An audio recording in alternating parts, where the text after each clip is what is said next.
Over the next 3 weeks, we're going to be walking through the story of Jacob. So I would encourage you all to be reading this in your personal study time in the book of Genesis. As we talk about it as a community, I believe God established both community growth and personal growth. And I think if we do that, we will actually be a much stronger, much more unified body.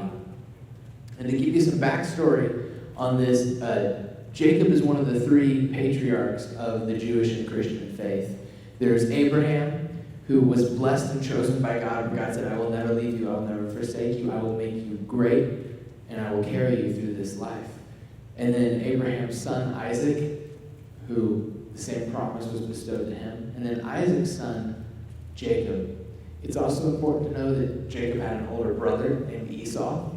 Esau went down in the Bible as being hairy. If I was going to go down in history in the most read book ever, I would not want to go down as hairy. It's a little unpleasant. Like, no other descriptive, like a nice guy tells good jokes. Hairy has to be significant if that's your defining character trait. Anyways, he was his father's favorite. And then the younger son, Jacob, who was his mother's favorite and was known as smooth. Also, you have to be so hairy if other people are defined by your character traits. Like, anyways, just being real. But he's also known as a liar and a manipulator. And this story is really one of God trying to provide his best for his people, and people saying, no, I want it that way, and I'm going to make it happen for myself.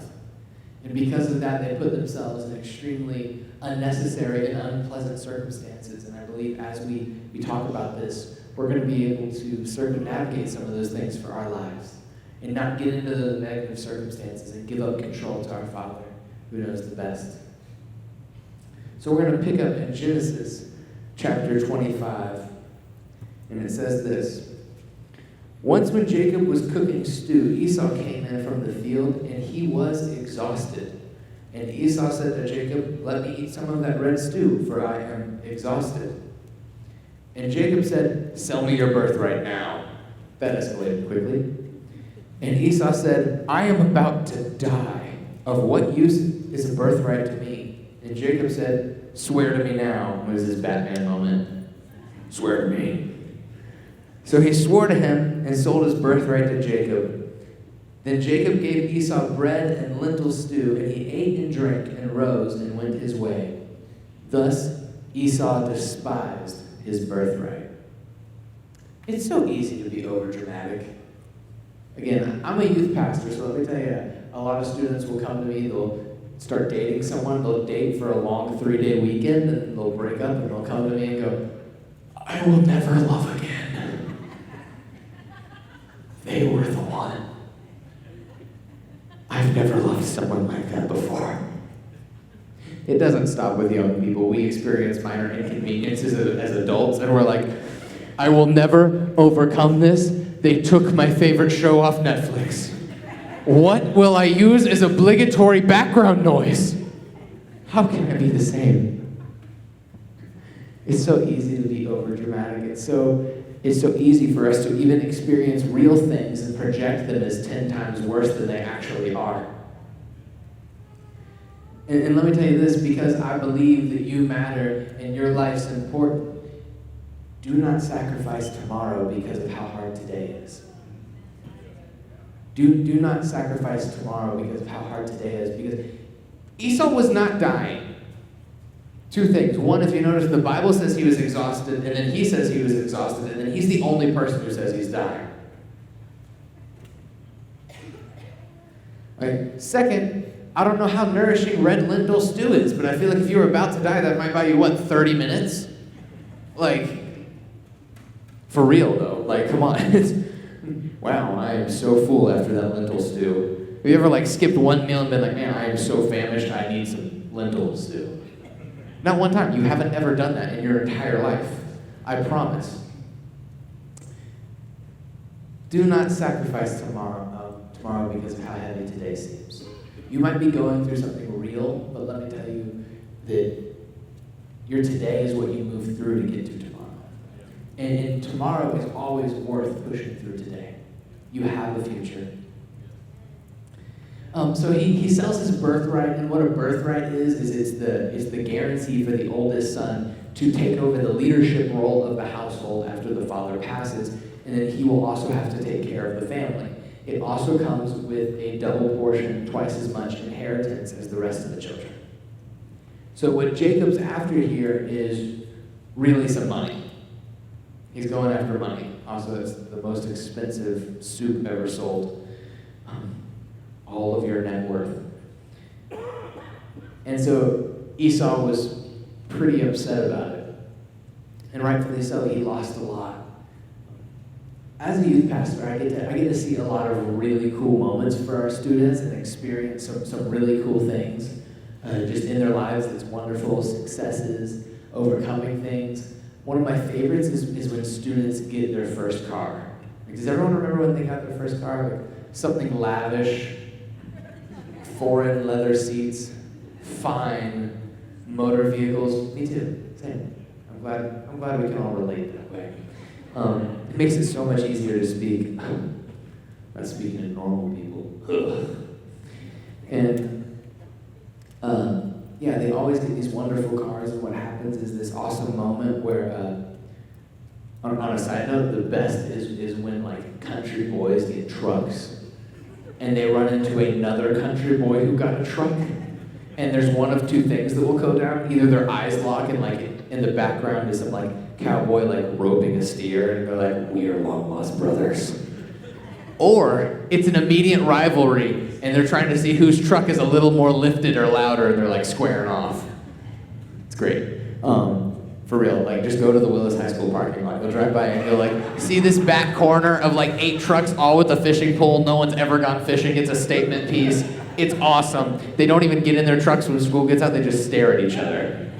Like I'm serious right now. Anyways, I'm serious. But what's really cool is that students totally think once they get a car, they're like, I am free, and I am the master of my own future, and I can do whatever I want. But what they don't realize is parents giving them a car is actually for the first time in 16 years, the parents are free to do something they want. And as they're like, I'm free, you're also saying, I'm finally able to do one thing I want. It's incredible. And I remember one time in high school, a friend of mine, he actually did get this extremely nice luxury car, and it was awesome, and everyone had something horrible to say because he got it. Because people are ready to be judgmental. Like, that's not surprising. We all know that, okay? And I remember people would say things like, wow, it must be nice to have someone buy everything for you that you want. Or, my personal favorite is, can you imagine how many nice things they could have done for other people with that money? As if some like 16-year-old boy would be like, Mom, don't buy me a Mercedes. No! Donate it to missions and get me a bicycle. Really, a Razor scooter's fine. Some Heelys would get me wherever I need to go. Please. No. Let me tell you right now, if you ever use that statement, stop being judgmental. Give your own money. Sell your car. Get your Heelys on and let's go. But people are always ready to be judgmental.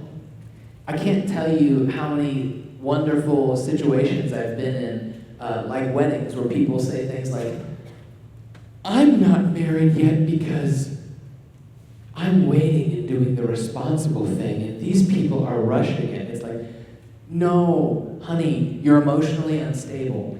And you asked for premarital counseling, and the pastor said no.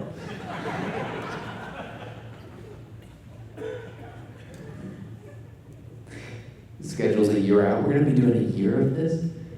I can't tell you how many college graduations I've been at where people are going, can you believe how much money they probably spent to get that degree? I'm not here saying you have to go to college, but I'm here saying let's celebrate people's accomplishments. Or how about this? The fact that we live in a society where it's okay to literally criticize people for being happy. I can't tell you how many times I've met a happy person, walked away from them, and someone goes, there's no way that they're that happy. They have to be faking it. It's like, wow, envy, cool. Maybe they just have a good life. Leave them alone. But here's the thing. What's going on with Esau despising his birthright?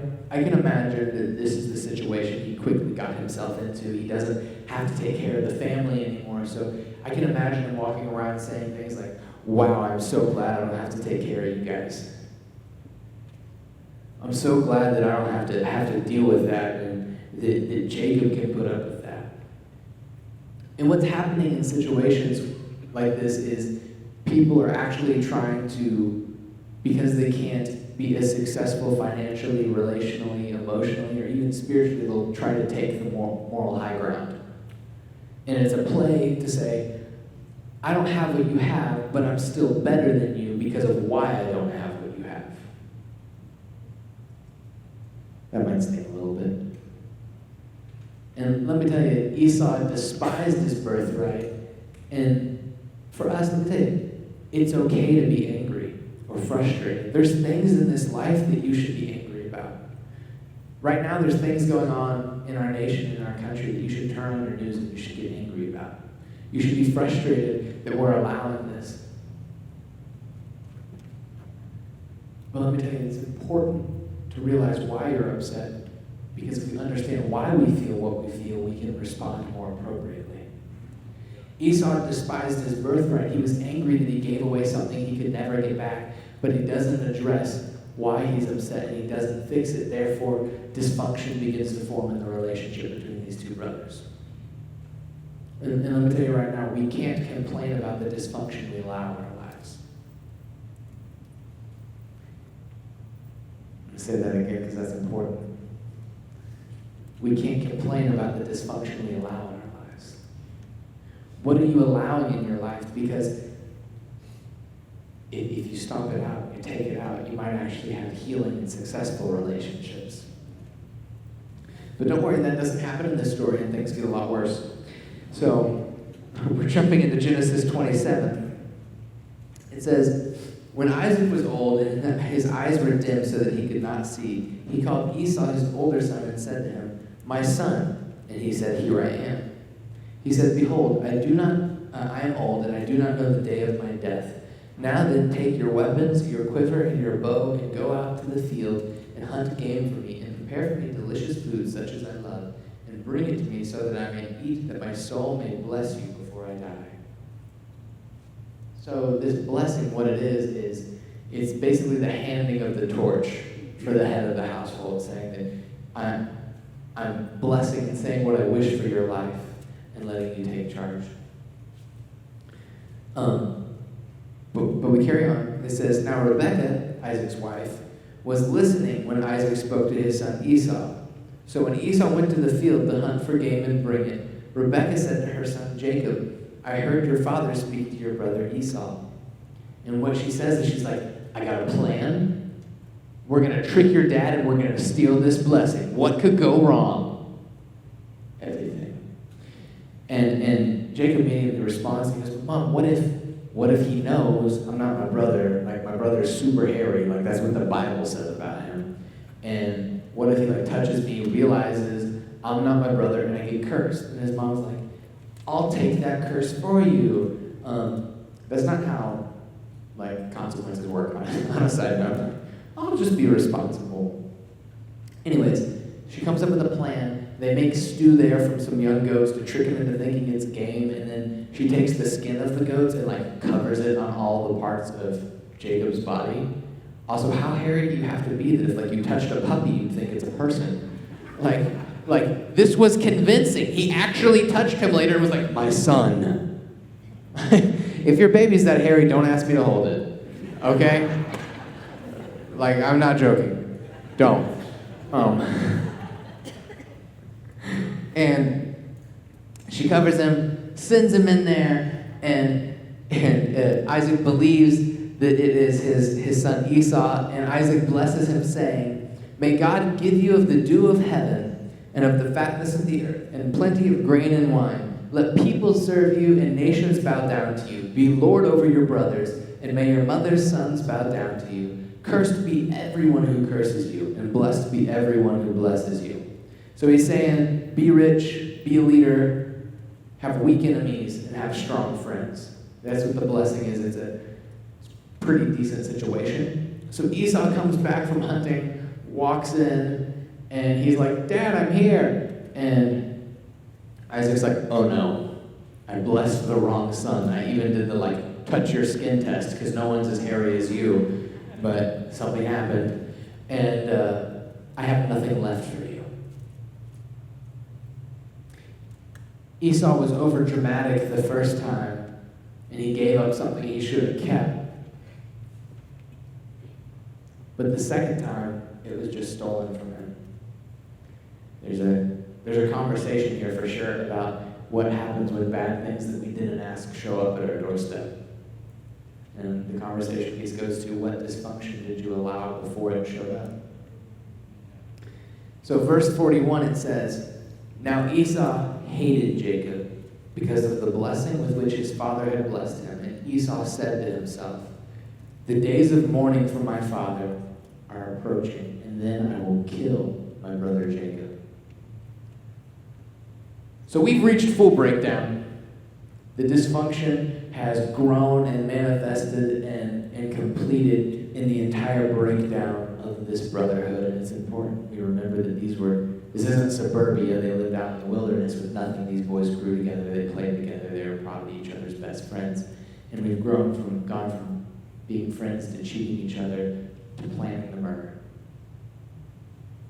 That's a serious breakdown.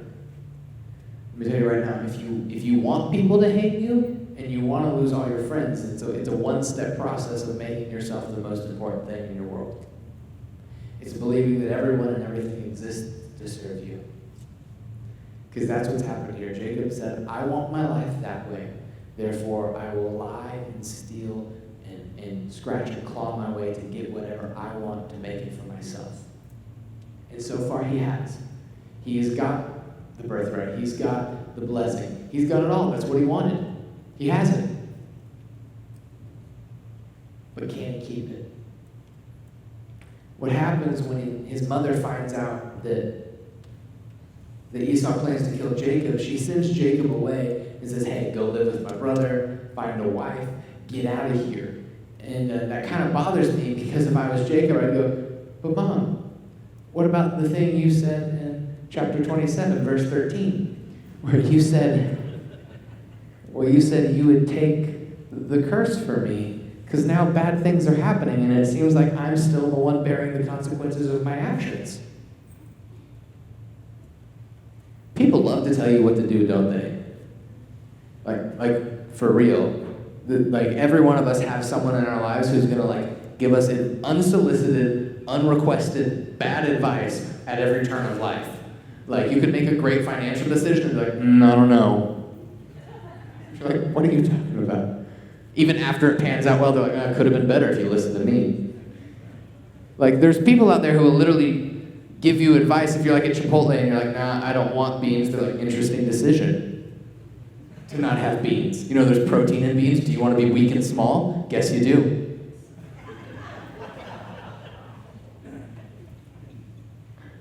People are so ready to give their advice and opinion.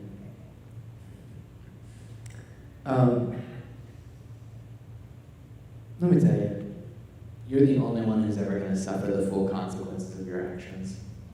Other people will be affected in your actions. The severity can be back and forth, but I guarantee you will suffer the consequences of your actions. That's not a threat. That's a reminder to say it's so important to make sure the people you get advice from honor God. And that you actually go to God for advice. That's one of the reasons I believe worship is so important. Because if you wanted advice from me, and I don't know why you would, but let's say you do. Mark gets it because he spends more time with me. He's like, man, that would be a terrible idea. But let's say you want advice from me, and you come to me, you would come to me, you would get in my presence so you could talk to me. But for some reason, when we want advice from God, we say a quick prayer on our way to work and expect him to like hit us back sometime at our earliest convenience. That's what we do. If you want God's opinion, why don't you get in his presence? If you need something from God, if you need his advice on a situation, let me tell you, in the middle of worship, we're in the presence of God, and that's where we need to bring our concerns and our requests and our words straight to the presence of God, because that's where he is. That's where he is. That's so good. Good. That's way more exciting than you acted like that was. Let that change your life, and next time we're worshiping, bring the hardest thing in your life to God in the middle of a song, and it'll change everything. It'll change everything. Man, if you're not going to God for his opinion, you're making a mistake. Because people will give you their advice and their opinions, but he's the only one who can ever give you 100% facts, knowing what will work out best for you. When I was about 19, I started working out and dieting and trying to lose weight, and it went pretty well. For like 2 weeks. You know what I'm talking about, the 2-week diet where you basically almost fast and call salad healthy. We know salad's not healthy, we all know that. And you call salad healthy, lettuce is healthy, dressing isn't. Okay? Ranch is delicious. If it tastes good, spit it out. All right? No one likes chicken. Have you ever seen someone just eat a chicken and be like, yay? No, they cover it in something. Because if it's good, spit it out. Anyways, like that 2-week diet where like you definitely did not size down in clothes, but your clothes actually fit right, and you're like, I'm losing weight. You're just not bloated. Anyways, ruthless today. Ruthless. Somebody stop me. Okay.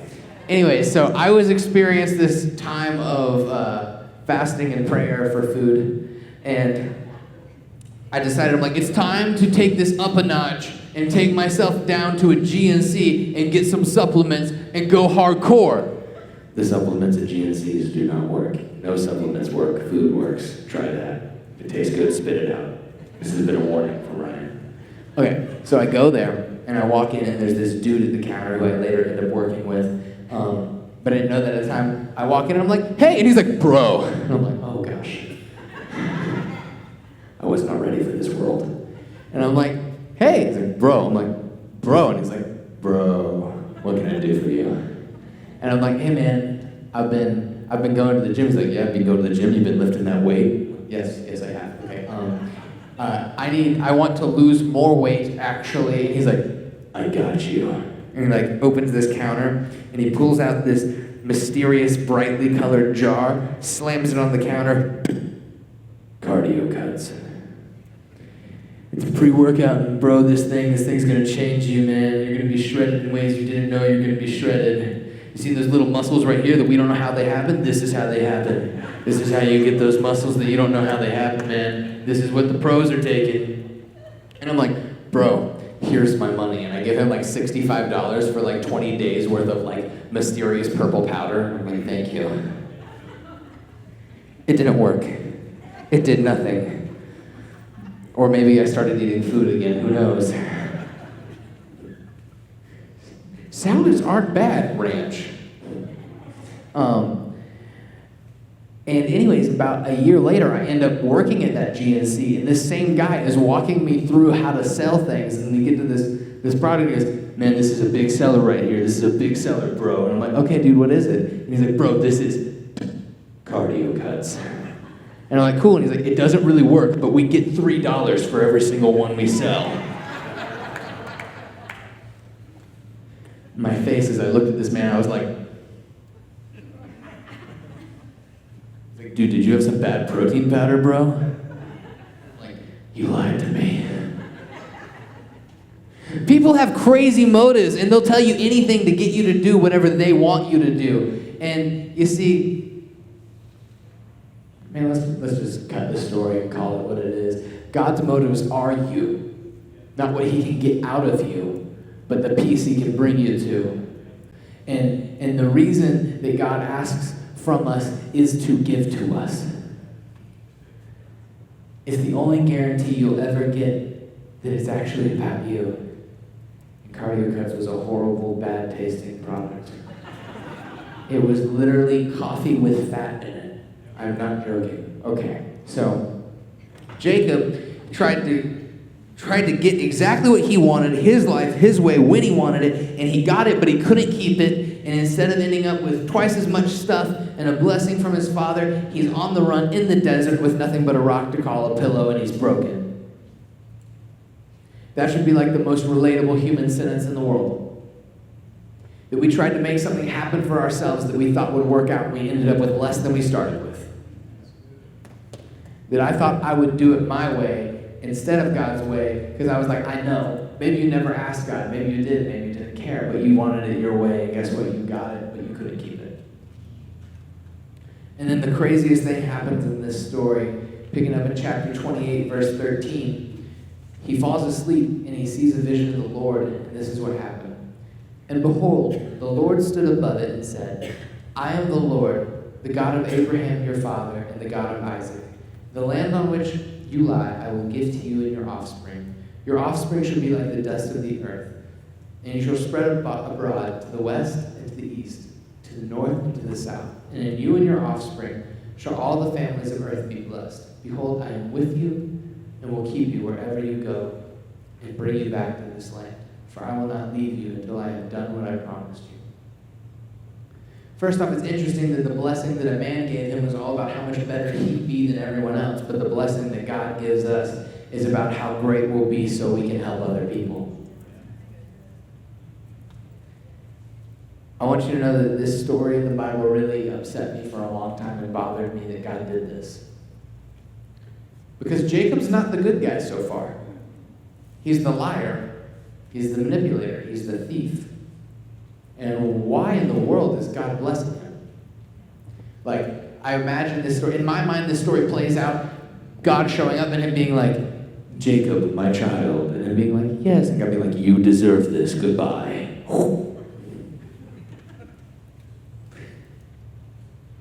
But God doesn't operate that way. That's not the table. Okay. We all saw that? We all see that? Okay, cool. All right. So what I'd like to say today is, what if it's not about you? Like, what if it's not about you? You see, Jacob had been horrible, stolen and lied to his family, betrayed the people who loved him the most, like his father. He didn't deserve a blessing. He didn't deserve anything good. In fact, he had what he deserved, which was nothing. But instead of that, God shows up and blesses him. You see, God's blessing wasn't about Jacob's worth. In fact, it was about how good of a God is despite how bad of a people we can be. And that hasn't changed. God's love and affection and call and blessing on your life has nothing to do with you, but everything to do with him. And that's the best thing that could ever happen. It's the best thing that could ever happen. And as Christians, we regularly talk about how grace is a gift of God, and salvation is God giving it to us freely because we're not good enough and we could never be good enough, but he was. And it's not because of us, it's in spite of us and it's for us, right? But we have to remember salvation is supreme. It's the greatest gift you could ever be given. There's nothing that can top it. It is number one. It is the best. Which means everything else you could ever ask for comes secondary.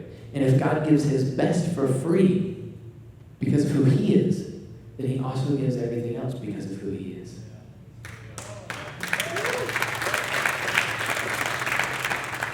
Let me tell you, this changes some things. It means the pain you feel in your heart can end because of who he is and not because of who you are. It means the financial fears you have can end because God is provider if you let him be because of who he is, not because of who you are. This means if you're figuring out how to be a parent, you can be a great parent because God leads you and he provides and he supplies and he takes you and leads you no matter what you've gone through. You see, it's not about you. It's for you. But it's about him. That should change something. That should shake up the way you approach fear. That should shake up the way you approach. Because if we apply that knowledge, knowing God gave us salvation for free because of who he is, we can know that everything we could ever ask for comes because of who he is and not because of who we are. And that your life still has purpose to this day because of who he is. If you are breathing, he's not done with you. If you're living, he wants to use you. He wants to increase you so that he can use you to bless other people. That is so good. God is so good. Studying this message humbled me so much because I'd be like, I know the story of Jacob, and then God would be like, have you thought about how great I am? And I'm like, wow, you're so good, God. It's really how studying goes for me. But it's not about you. It's not about us. It's about God. He loves us because of his character, not because of ours. And that should be the most relieving thing you ever hear. The second thing I want to tell you today is that you don't want control. John Maxwell says that everything rises and falls on leadership. That means whoever the leader is in your life is responsible for every increase and every fall. For every good thing and every bad thing. Everything that falls apart. And you see, Jacob's issue here was he could get a hold of it. He could get it in his hand. He successfully did that, but he couldn't sustain it. Let me tell you, you can fight and you can get whatever you want in your hand, I promise you. But I can't promise that you can keep it. You see, but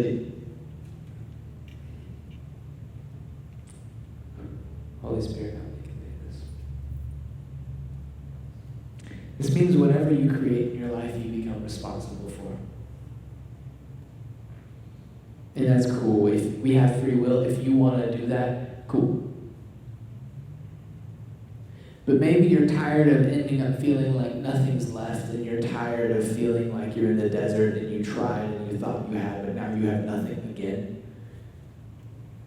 Because if you want to give up control, then God becomes responsible to create in your life and to sustain in your life, and he's always faithful. And he never lets you down. If you want to start experiencing success and stop losing, then maybe put the ball in somebody else's hands. Let somebody else call the shots. And I think about it this way. If I gave you just a load of money right now, if I gave you $1 million and said, all right, you need to invest all of this in 10 minutes by yourself, or I can bring in someone who's the most trained professional in the world, what would you rather have? You would never trust yourself. If you wanted to lose some weight and I took you to the gym and I said, all right, figure it out. Or you can start training with Dwayne "The Rock" Johnson. Look. Yeah. We're preaching today. If you, like, side note, at the gym, if you take people to the gym, so many people never start because they're like, I don't know how to do it on my own. But for some reason, we're insane enough to say that I think I can figure out the weight and complexity of my soul on my own. And I can carry that, and I can figure that out, and I don't need a professional, and I don't need someone who knows the inner workings of my soul. I can do it. That's insane.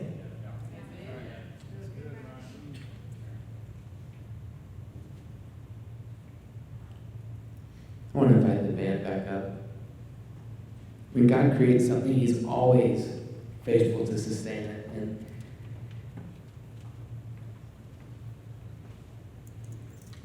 it should be the most relatable statement, talking about how Jacob thought he had everything, but then all of a sudden he had nothing, and he was trying to sleep on the desert floor with nothing.